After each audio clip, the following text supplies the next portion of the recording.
Yung nagustuhan ko kay Kuya, kasi sinabi niya yung Kuya Jerry kanina, yung sa pag-ikot-ikot nila, yun. Para nagustuhan ko yung sinabi ni Kuya na instead na hindi umiikot-ikot lang, why not mag-pray and worship God, ganun. Nagustuhan ko talaga yun, kasi literal siya na seek the kingdom of God first, and all these things will be added unto you. Diba? Parang nagano na lang yung wall eh. Parang nagiba na lang yung wall. Diba? Why not? Why not ganun? So, paulit-ulit siya kanina na oo nga kapag nakakaranas tayo ng yung ganong parang hindi natin maramdaman si God, or parang hindi natin alam kung ano yung plano ni God sa buhay natin. Kasi ako ganun eh. Kaya nga ako resign ng resign eh. Aray ko! Pala yun. Kasi kasi Kasi, di ko alam kung anong plan ni God sa akin eh. Di ko alam kung anong purpose ko, ganun. Kung saan ba talaga ako dadali ni God. Na-remind lang ako na to seek God talaga while parang nagwa-wonder yung buhay ko.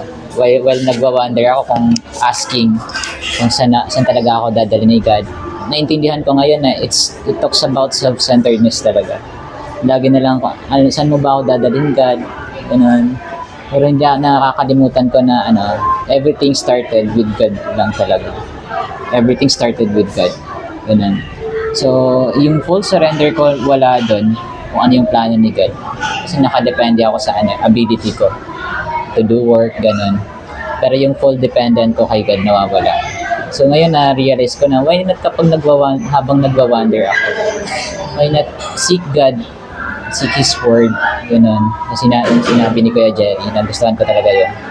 Kasi the one, kung sino yung nakakaalam kung saan ka pupunta is the one who created you. Narinig ko rin yung kay Kuya Jerry. Ang pinaka-weird pa sa libro eh, binabasa mo, design. Pinaka-weird na kung saan ko yun narinig kay Kuya Jerry, kasal yan eh, Kuya Bry. Ganun. Naalala ko lang ngayon, naulit siya. Yan, kapag nagsisik ka ng guidance, seek from someone who created you, the author of your life. Yan yung message mo kay Kuya Bry dati. Okay, tol. Sa akin naman, yung nag-strike talaga sa akin, yung sinabi ni Kuya Jericho rin kanina. Sabi doon, "See, I have given Jericho into your hand with his king and mighty men of valor." Kung titignan natin, bago gawin nila Joshua and yung mga kasama niya, umikot-ikot sa Jericho, God is already given. Ganon ka-powerful si Lord, at the same time, ganon niya tayo kamahal. Binigay niya na. And sa atin, we need to obey lang talaga and to trust the process na pinagkaloob niya sa atin. And other thing na nag-came up din sa akin is yung sabi doon nga sa Psalms is, sabi doon, be patient and be still and be patiently waiting for Him. Na alam mo yun, even though na mahilig tayo sa shortcut, mahilig tayo mag-rant, mahilig tayo magreklamo na hindi nagme-make sense yung nangyayari, but God still want us to humble ourselves and to follow Him. Yun yung parang talagang gusto niyang ibigay sa atin. Kasi actually, kung makikita mo, yung binibigay sa atin, Lord, mas prosper pa doon sa gusto natin eh. Mas doble pa eh. Kasi sabi nga sa Book of Jeremiah, not to harm you, but to prosper you eh. Yun yung parang plano niya sa life natin. At the same time, kung makikita mo yung pinaghintay niya si Abraham, 25 years, para magkaanak kay Isaac. At the same time, si King David, ilang years siya bago siya maging king, di ba? Alam mo yun, parang hindi siya biglaan na binigay ni Lord. Kasi some of us, kapag may pinagpipray tayo or may gusto tayo, once na binigay na ni Lord yun, at the same time, doon na tayo nag-focus eh. But nakalimutan natin na yung provision ni Lord, kaya niya binigay yun, yun yung magiging closer sa atin para kay Lord. Minsan kung ano yung binigay sa atin ni Lord, doon na tayo mag-focus. But God still want to teach us also na yung provision na binigay niya, yun yung mismo magko-closer sa atin, papunta sa Kanya. Kumbaga, bonus na lang ni Lord yun eh. Pero yung talagang tinataklan sa akin ni Lord is, yun nga, ang galing lang kasi it's already given, sabi niya nga kanina. Given na talaga sa hand natin. We need to trust the process, the preparations talaga, na mag-trust lang sa word niya talaga.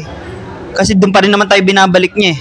Hindi naman niya sinabi sa words niya na mag-seek ka muna ng relationship sa iba, tsaka mo ako balikan. Pero hindi, sabi niya, seek is righteous and kingdom of God, di ba? Parang all things shall be added unto you. Yun yung gusto niya sa atin na parang nire-remind sa atin na isa siya yung dapat ay top priority at the same time isik, hindi yung ibang tao.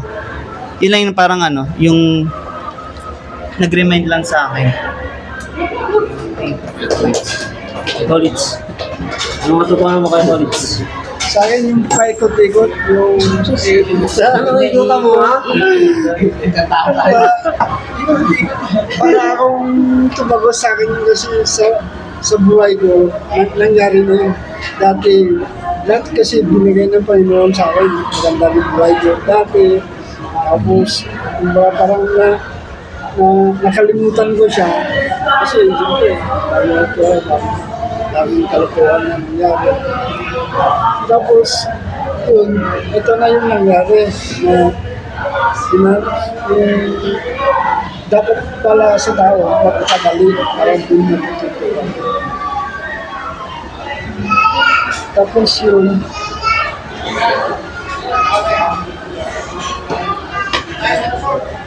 iba, magkamali tayo, doon tayo kukuha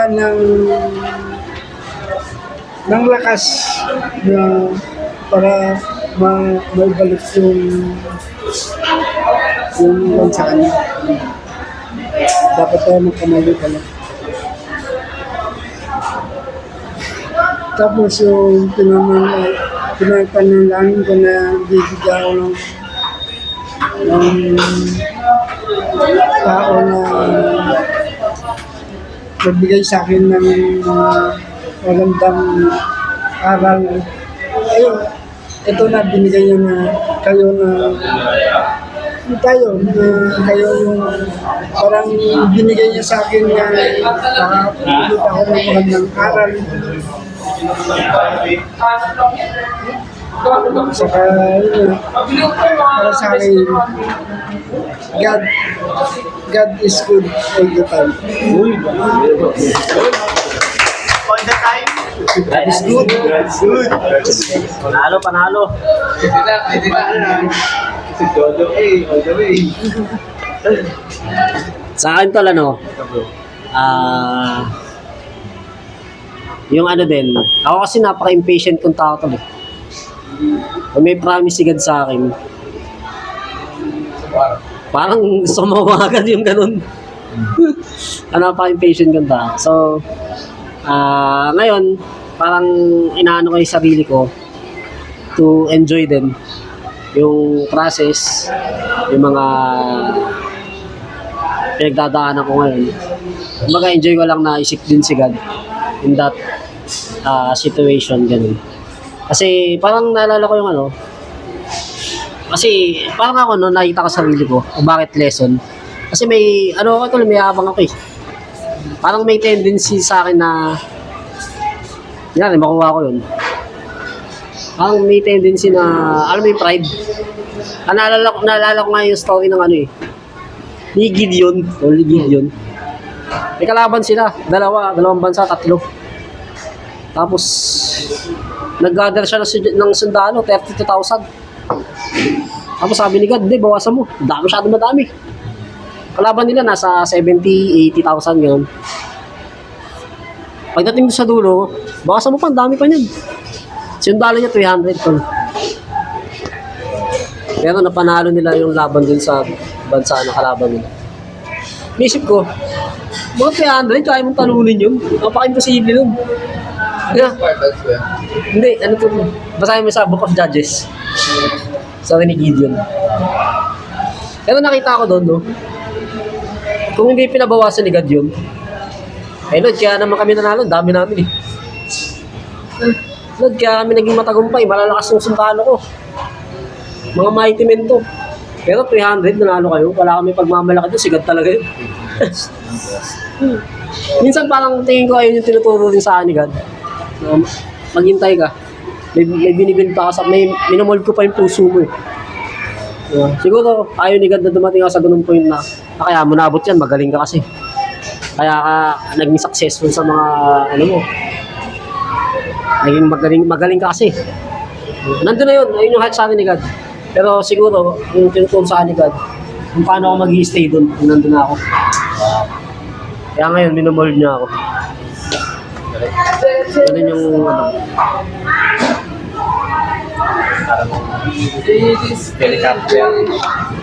Helicopter, no? Kasali naman dyan, kuya, sa plano ni Lord.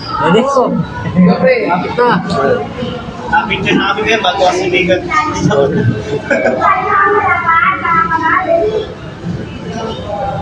Yun.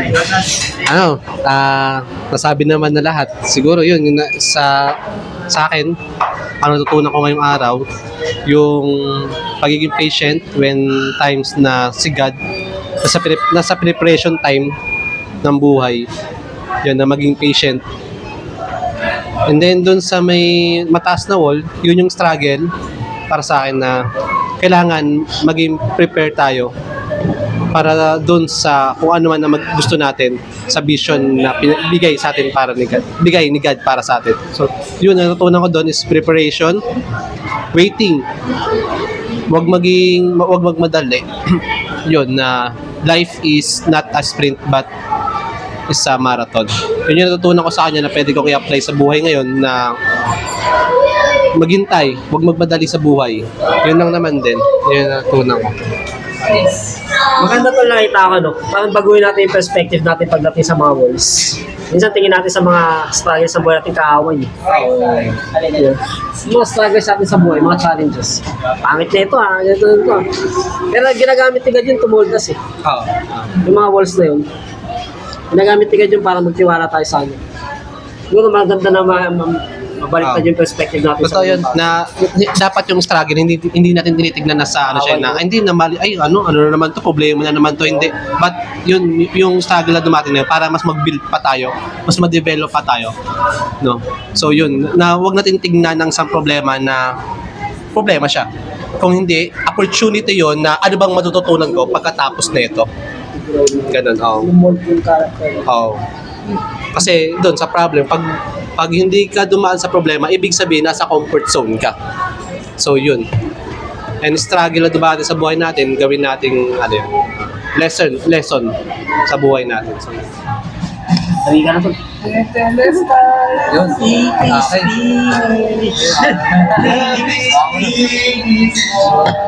okay, let's pray. Lord, maraming salamat sa araw na to na pinigay niyo, Panginoon, sa pag-share ng topic ni Brother Jerry, Panginoon. Maraming salamat po doon, Lord God. And then, kila Brother JM, and then kila Josh, kila Mark, kila JM. And then, Lord, maraming salamat sa panibagong araw na to, Panginoon, na binigay po ninyo. Itong salita ninyo, Lord God, idadala namin sa aming pang-araw-araw na ginagawa sa buhay, Panginoon. Gabayan niyo po kami, Panginoon. Ikaw ang mag-center sa aming buhay, Panginoon, na ito man, ng struggle or waiting time na dumating sa amin, Panginoon, na meron tong purpose, Panginoon. Ingatan niyo po ang bawat isa sa amin. Ito ang aming dalangin sa pangalan ni Jesus. Amen. Paul, Jesus party natin, pag-usapan natin.